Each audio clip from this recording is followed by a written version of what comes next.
మిగతా వివరాల్లోకి వెళ్తే బీఆర్ఎస్ ముఖ్య నేతలతో కేసీఆర్ సమావేశం కొనసాగుతోంది. ఎర్రవల్లి ఫామ్ హౌస్లో నల్గొండ, మహబూబ్ నగర్, రంగారెడ్డి జిల్లాల నేతలతో కేసీఆర్ చర్చిస్తున్నారు. పాలమూరు రంగారెడ్డి ప్రాజెక్ట్ ఏపీ జలదోపిడీ అంశంపై చర్చిస్తున్నట్లుగా తెలుస్తోంది. 3 జిల్లాల్లో బహిరంగ సభలకు ప్లాన్ చేస్తోంది బీఆర్ఎస్. ఇదే క్రమంలో 3 బహిరంగ సభల వేదికలను ఈ సమావేశంలో ఖరారు చేసే అవకాశం ఉంది.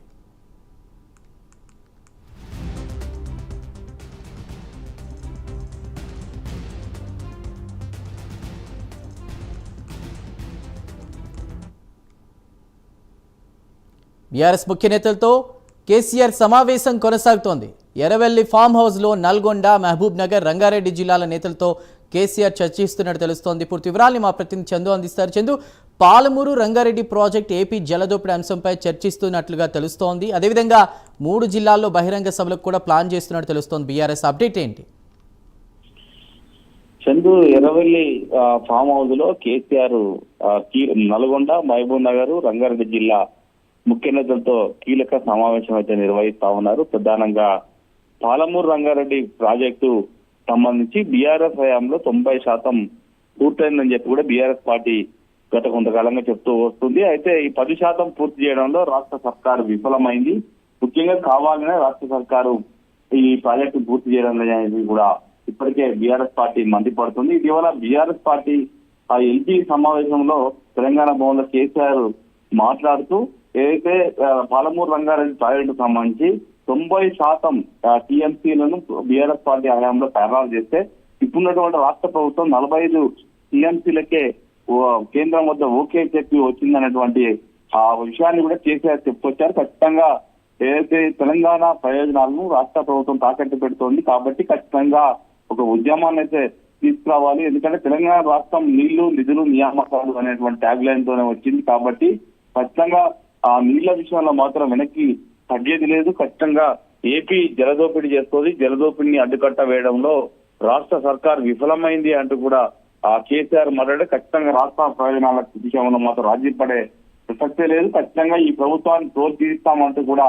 కేసీఆర్ మాట్లాడుకొచ్చారు. ఈ క్రమంలోనే ఖచ్చితంగా ఒక ఉద్యమ పందాన్ని ఎత్తుకోవాలని కూడా కేసీఆర్ భావిస్తున్నారు. ఈ క్రమంలోనే 3 జిల్లాల్లో బహిరంగ సభను నిర్వహించాలి. ఈ నీటి వివాదాలకు సంబంధించిన కూడా కేసీఆర్ భావించారు. ఈ క్రమంలోనే ముఖ్య నేతలకు ఆ బీఆర్ఎస్ సమావేశం దిశానిర్దేశం చేశారు. ఎక్కడెక్కడ మీటింగులు పెట్టాలనే అంశంపైనే ఆ జిల్లా నేతలు మాట్లాడుకొని తన వద్దకు రావాలని చెప్పిన నేపథ్యంలోనే ఈ రోజు సాయంత్రం నల్గొండ, అదేవిధంగా మహబూబ్నగర్, రంగారెడ్డి సంబంధించినటువంటి నేతలంతా కూడా ఎర్రవెల్లిలోని కేసీఆర్ వ్యవసాయ క్షేత్రానికి వాళ్ళంతా కూడా వెళ్లారు. అక్కడ మీటింగ్ కొనసాగుతోంది.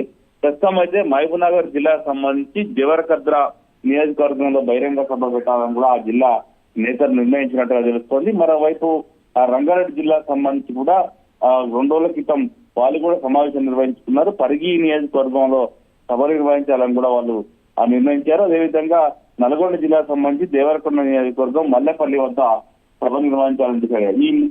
ఈ 3 జిల్లాలకు సంబంధించిన నేతలు కూడా కేసీఆర్ ముందు తమ ప్రతిపాదనను ఉంచారు. ఈ ప్రతిపాదనను కేసీఆర్ ఓకే చేస్తే ఈ రోజు ఓకే చేసే అవకాశం కనిపిస్తుంది. ఓకే చేసిన తర్వాత ఎక్కడెక్కడ సభలు నిర్వహిస్తారు, ఏ డేట్లలో నిర్వహిస్తారు అనేది కూడా క్లియారిటీ అయితే వచ్చే అవకాశం కనిపిస్తా ఉంది. అయితే ఈ సభలన్నింటినీ కూడా కేసీఆర్ అడ్రస్ చేయబోతున్నారు.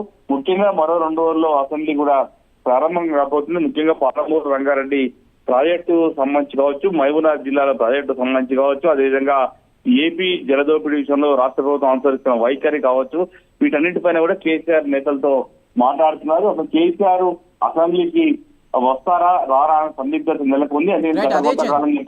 ఇప్పుడు ఇవాళ భేటీలో ఎవరైతే పాల్గొన్నారో వాళ్ళకి అసెంబ్లీలో ఎలా ఉండాలి, ఎలా మాట్లాడాలని దిశానిర్దేశం చేస్తున్నారో ఆయన పాల్గొనే అవకాశం ఏమైనా ఉందా? ఈసారి జలదోపిడీకి సంబంధించి కూడా గట్టిగా మాట్లాడే అవకాశం ఉందా?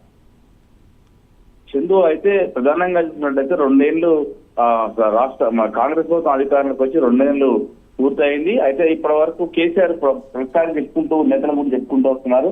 కొత్త ప్రభుత్వం వచ్చింది కాబట్టి ఒక 2 సంవత్సరాలు గడువు ఇవ్వాలి.